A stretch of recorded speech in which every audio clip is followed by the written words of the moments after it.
અંકલેશ્વર જીઆઈડીસીમાં પ્રધાનમંત્રી વિકસિત ભારત રોજગાર યોજના અંતર્ગત પ્રોત્સાહન રાશિ વિતરણ કાર્યક્રમનું લાઈવ સ્ટ્રીમિંગ યોજાયું હતું। કાર્યક્રમમાં રાજ્ય સરકારના જળસંપત્તિ મંત્રી ઈશ્વરસિંહ પટેલ ઉપસ્થિત રહ્યા હતા।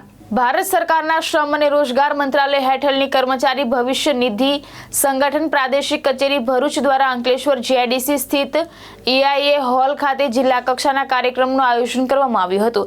રોજગાર યા કારોબાર સાથે ભારત સરકારના સંકલ્પ સાથે યોજાયેલા કાર્યક્રમમાં પ્રધાનમંત્રી વિકસિત ભારત રોજગાર યોજના હેઠળ લાભાર્થીઓને પ્રોત્સાહન રાશિ વિતરણના રાષ્ટ્રીય કાર્યક્રમનું સીધું પ્રસારણ કરવામાં આવ્યું હતું। મહાનુભાવોએ વડાપ્રધાનના લાઈવ સંબોધનનું નિહાળન કરી લાભાર્થીઓને યોજનાના લાભોનું વિતરણ કર્યું હતું।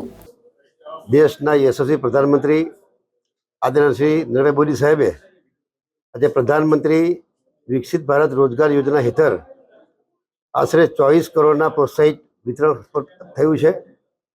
પ્રથમ વખત રોજગાર મેળવનારા કર્મચારીઓને 15,000 સુધીનું પ્રોત્સાહન પણ મળ્યું છે।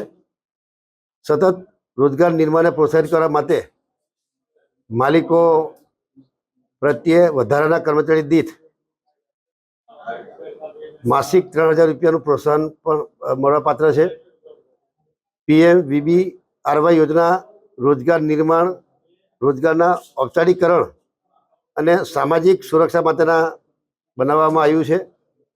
આ પ્રોત્સાહનને દેશભરમાં 15 લાખ લાભાર્થીઓને રોજગારી સુવિધા પૂરી પાડી છે।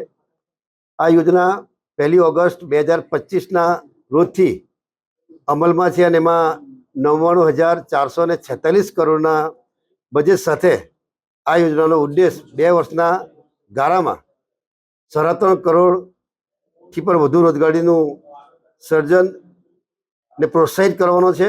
અંદાજે 2 કરોડ લાભાર્થીઓને કાર્યબળમાં પ્રથમ વખત પ્રવેશ કરનારા હોવાની અપેક્ષા છે અને આ યોજના થકી સામાજિક સુરક્ષા કવચને મજબૂત કરવામાં અને વિકસિત ભારતના નિર્માણને આગળ વધારવામાં પરિવર્તનકારી ભૂમિકા ભજવી રહી ત્યારે આ તબક્કે પ્રધાનમંત્રીશ્રીને હું ખૂબ ખૂબ અભિનંદન પાઠવું છું। ધર્મેશ રાણા, દ્રષ્ટિકોણ ન્યૂઝ, અંકલેશ્વર।